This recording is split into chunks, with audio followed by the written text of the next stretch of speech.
కొండసిరిపి colony గ్రామ ప్రజలకు శుభవార్త. ఏంటి శుభవార్త అని అనుకుంటున్నారా? ఈ ఎండ టైంలో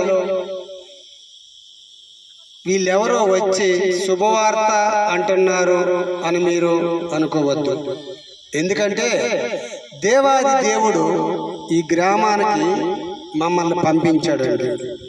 మమ్మల్ని పంపించి ఈ కొండసిరిపి కాలనీ గ్రామ ప్రజలకి కొన్ని మాటలు తెలియజేయడానికి దేవాది దేవుడు మమ్మల్ని ఇక్కడికి పంపించాడండి. హల్లెలూయా, హల్లెలూయా.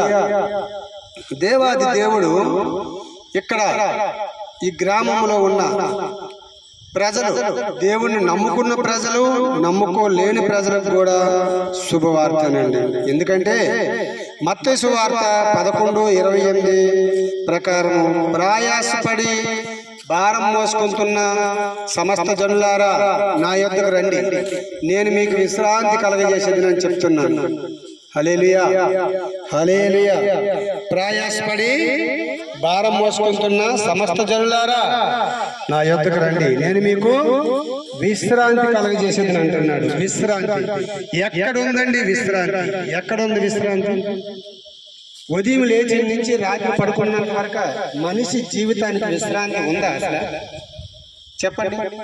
ఉదయం లేచింది మొదలుకొని రాత్రి పడుకున్నంత వరకు, రాత్రి పడుకున్న మొదలుకొని ఉదయం లేచినంత వరకు విశ్రాంతి అన్నిదే మనిషికి కరువు అయిపోయింది. హల్లెలూయా, హల్లెలూయా. ఏంటి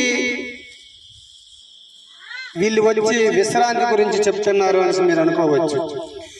విశ్రాంతి ఏమి తిందుమా, ఏమి తాగుదుమా, ఎక్కడికి వెళ్దుమా, ఏ పని చేద్దుమా, ఏ పని ఉంటుంది, ఏ పని ఉండదు, ఎక్కడ పని ఉంది, ఎక్కడ పని లేదు, నా పిల్లల భవిష్యత్తు ఎలాగా, నా భవిష్యత్తు ఎలాగా, నా అన్నదమ్ముల భవిష్యత్తు ఎలాగా, నా కూతుర్లు పెళ్ళిళ్ళు ఎలాగా, నా కూతుర్లు గర్భఫలం ఎలాగా అని ఉదయం లేచి నుంచి రాత్రి పడుకున్నంత వరకు కూడా వేదన వేదన వేదన.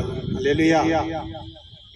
అందుకే దేవుడు అంటున్నాడు, ప్రయాసపడి భారం మోసుకుంటున్న సమస్త జనులారా నా యొద్దకి రండి, నేను మీకు విశ్రాంతి కలగజేసేదని అంటున్నాడు. అలాగే కీర్తనల గ్రంథం 50:15 చూసుకున్నట్లయితే, ఆపత్కాలమందు నీవు నన్ను గూర్చి మొరపెట్టుము, నేను నిన్ను విడిపించుదును, నీవు నన్ను మహిమపరచుదువు అని చెప్తున్నాను. ఆపత్కాలమందు, ఆపత్కాలం అంటే చావు బ్రతుకుల్లో, ఇంకొక గడియలో, ఇంకొక విగడియలో మనం చెరిపోబోతున్నాము అనే టైంలో కూడా యేసయ్యా అని ఒక కేక వేసి ప్రార్థన చేస్తే నీ ముందు ఉండే దేవుడు మన యేసుక్రీస్తు ప్రభువుల వారు. హల్లెలూయా. ఇంతవరకు నువ్వు దేవుణ్ణి తెలుసుకోలేదేమో, ఇంతవరకు నువ్వు దేవుణ్ణి నమ్ముకోలేదేమో, ఇంతవరకు దేవుడు అంటే ఏటో నీకు ఎవరు చెప్పలేదేమో. ఈ రోజు, ఈ గడియ, ఈ క్షణము దేవాది దేవుడు మీ గ్రామంలో ఒక సేవకుడు ద్వారా వచ్చారండి, మీ ఊరిలోకి వచ్చారండి, మీ గల్లీలోకి వచ్చారండి, మీకు కొన్ని మాటలు చెప్తున్నాడండి. ఆ మాటలు మీరు ఆలకించి మారు మనసు పొంది రక్షణ పొంది బాప్తిస్మమైన వరం పొందితే మీకు పరలోక రాజ్యము తథ్యం అంటే ఖాయం. పరలోక రాజ్యం అంటే ఏంటి? పరలోక రాజ్యం అంటే అక్కడంతా వెలుగు, అక్కడంతా సంతోషం, అక్కడంతా ఆనందం, అక్కడంతా కూడా వెలుతురు.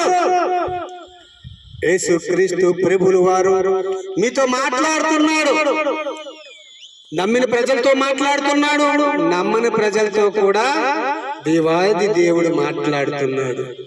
యేసుక్రీస్తు ప్రభువుల వారు మాట్లాడినప్పుడు మనం ఆలకిస్తే దేవుడు మనల్ని దీవిస్తాడండి, మనల్ని ఆశీర్వదిస్తాడండి. మనతో మాట్లాడుతాడు, వాక్యం ద్వారా మనతో మాట్లాడుతాడు, ప్రార్థన ద్వారా మనతో మాట్లాడుతాడు, మాటల ద్వారా మనతో మాట్లాడుతాడు, సేవకుడు ద్వారా మనతో మాట్లాడుతాడు. ప్రతి ఒక్కరి ద్వారా దేవాది దేవుడు మనతో మాట్లాడుతాడు.